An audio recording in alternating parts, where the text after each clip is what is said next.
wahda wa salatu wassalam ala mawlana rasulillahi wa alihi wa sahbihi. Bienvenue sur Mizan TV, une nouvelle chronique, cette fois pour répondre à la question est-ce que les portes de l'ijtihad ont été fermées? Alors, on a encore une fois deux extrêmes. On a un extrême qui vous dit que les portes de l'ijtihad n'ont jamais été fermées parce qu'ils n'ont jamais été ouvertes. Donc voilà. Et puis on a un autre extrême qui vous dit oui, mais les portes de l'ijtihad ont été fermées à une époque donnée. Hein, chacun la situe là où il veut. Alors, la réponse que je trouve correcte et logique et qui correspond justement au texte scripturaire, c'est que les portes de l'ijtihad n'ont jamais été fermées. Elles sont toujours ouvertes, mais pas n'importe qui.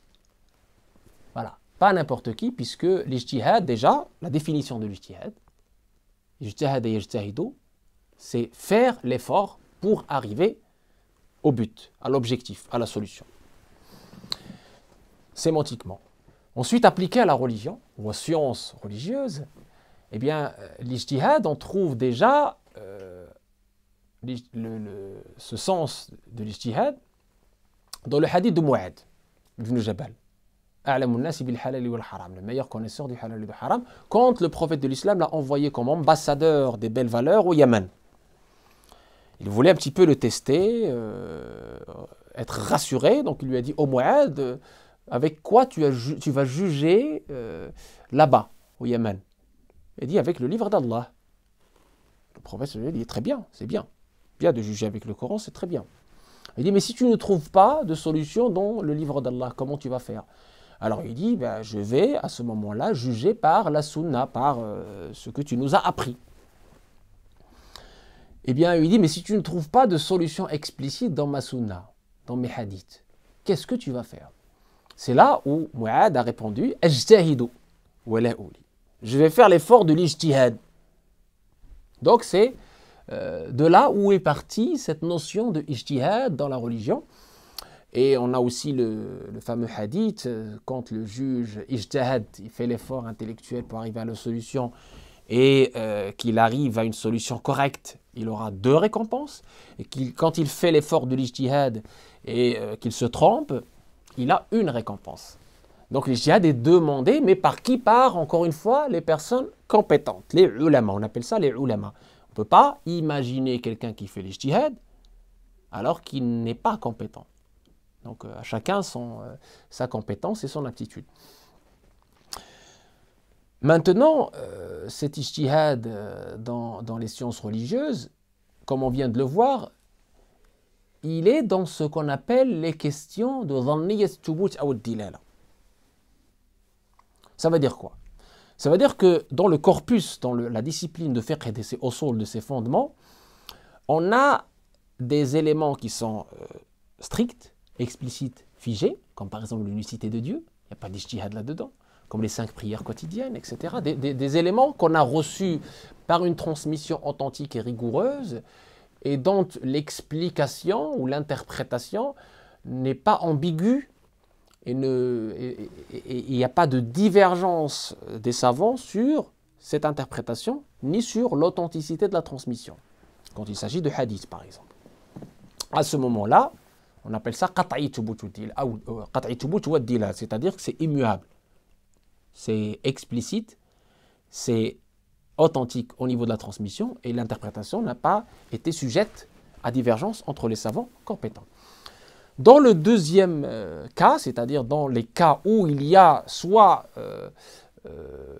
une divergence d'interprétation de la part des savants, à commencer par les compagnons, ou s'il y a une divergence sur l'authenticité concernant le hadith, là il y a moyen de faire l'ijtihad, avec ce qu'on appelle tarjih, avec ce qu'on appelle l'utilisation des outils de l'ijtihad, et là on parle d'outils, de méthodes. Ces méthodes-là, les savants ne les ont pas tirées du chapeau. Ces méthodes-là, c'est le prophète qui a appris aux compagnons. Ces méthodes-là, comme le haml, comme tarjih, comme tanqih al-manat, etc.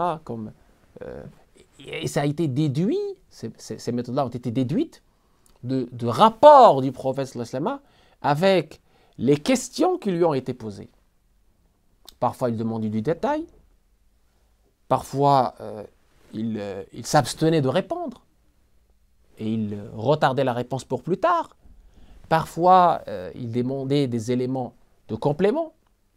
Parfois, quand il s'agit de la vie d'ici-bas, ben, il l'appelait un expert de la question qui lui a été posée, etc. etc. Donc, les compagnons ont appris cela à partir du comportement du prophète. Et donc, à travers le hadith du Mu'adh, on a déjà un premier outil, un premier élément de ce qu'on appelle usul al-fiqh, qui est l'analogie, qiyas. Très bien.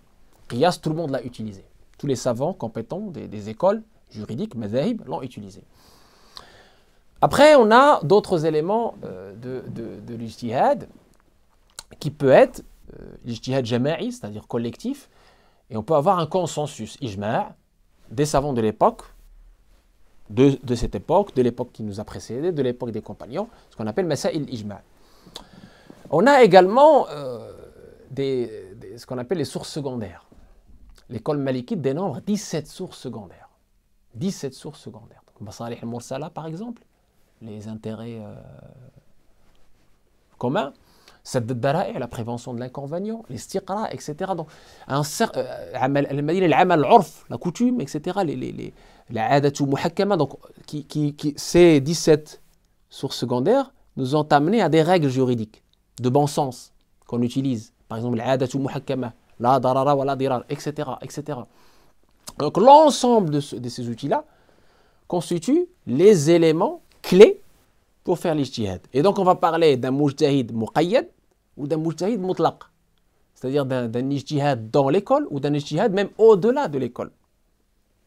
Et chaque école a eu ses mujtahidines. Et chaque époque, chaque siècle a eu ses mujtahidines. C'est-à-dire ces personnes-là qui ont été à la fois dans la science religieuse des experts, dans la discipline du fiqh notamment, c'est-à-dire du droit musulman, mais également doués d'une intelligence et d'une sagesse hors norme, extraordinaire. On en avait et on en a toujours, ces mujtahidines. Et donc pour ces mujtahidines, évidemment, la porte est toujours ouverte. Elle n'a jamais été fermée. Simplement, il faut savoir de quoi on parle. On fait l'ijtihad dans quoi? Est-ce qu'on va faire l'ijtihad dans la première catégorie que j'ai citée, c'est-à-dire qat'iyyat thubut ad-dilala? Ça ne s'appelle pas de l'ijtihad, ça s'appelle une déformation, ça s'appelle une trahison. Là, on est en train de trahir la religion. Parce qu'on est en train de remettre en cause des choses immuables, des fondamentaux, des éléments qui ne sauraient être modifiés par le passage du temps. Des éléments qui ne sont pas contextuels ou conjoncturels. Par exemple, l'unicité de Dieu. Par exemple, les interdits qu'il a nommément cités dans le Coran. On ne peut pas les autoriser, les rendre halal, entre guillemets, juste parce qu'il y a le passage du temps. Évidemment, il y a toujours la question de la contrainte, darura. D'accord? Et donc, l'ijtihad, il est dans ces éléments qui, aujourd'hui, se posent et qui n'ont pas été posés à une époque, et qui demandent, de la part du mujtahid compétent, qu'il soit muqayyad ou mutlaq, un effort supplémentaire pour pouvoir trouver la solution en utilisant ces outils de l'ijtihad que je viens de citer, qui sont des outils, entre guillemets, déduits du corpus du Coran et du corpus de la Sunna dans sa globalité, et qui sont des outils de la sagesse également, et du respect des objectifs nobles de la religion, le kulliyat al-khams, qui sont, je le rappelle, donc, la préservation de la vie, la préservation de la filiation, la préservation des biens, la préservation de la raison et la préservation de la religion. 5 grands objectifs qu'il faut tenir compte dans chaque avis juridique que le mujtahid donne. Et évidemment le contexte. On ne peut comprendre le texte sans considération du contexte. Al-Qarafi a écrit sur ça. Il a dit que le mujtahid doit être des gens du pays, connaissant la culture du pays, connaissant la langue du pays, connaissant les dialectes du pays. Sinon, il ne peut pas être mufti. On parle de l'ifta, c'est de l'avis juridique. Fatwa, ça veut dire avis juridique du mujtahid. Et pour terminer, on parle aujourd'hui du ijtihad collectif. Yadullahi ma'al jama'a, qui est encore meilleur que l'ijtihad classique d'une seule personne. Pourquoi? Parce que nous sommes dans un monde où les transformations sont énormes. On a beaucoup d'éléments nouveaux, ce qu'on appelle nawazil, pluriel de nazila, des éléments nouveaux qui n'existaient pas à l'époque du prophète, ni aux époques qui nous ont précédés. Je cite la PMA, je cite tous les produits financiers, toute l'évolution ou les évolutions médicales, l'agroalimentaire, la gélatine, tous ces éléments qui aujourd'hui sont tellement complexes qu'on ne peut les appréhender, les comprendre qu'avec le soutien des autres disciplines, des experts des autres disciplines, et à travers des comités scientifiques qu'on appelle mujamma'at al-fiqhiyya, on peut les comprendre d'abord, pour après, évidemment, faire le haml, c'est-à-dire les interpréter correctement avec l'analogie à ça ou à ça, etc.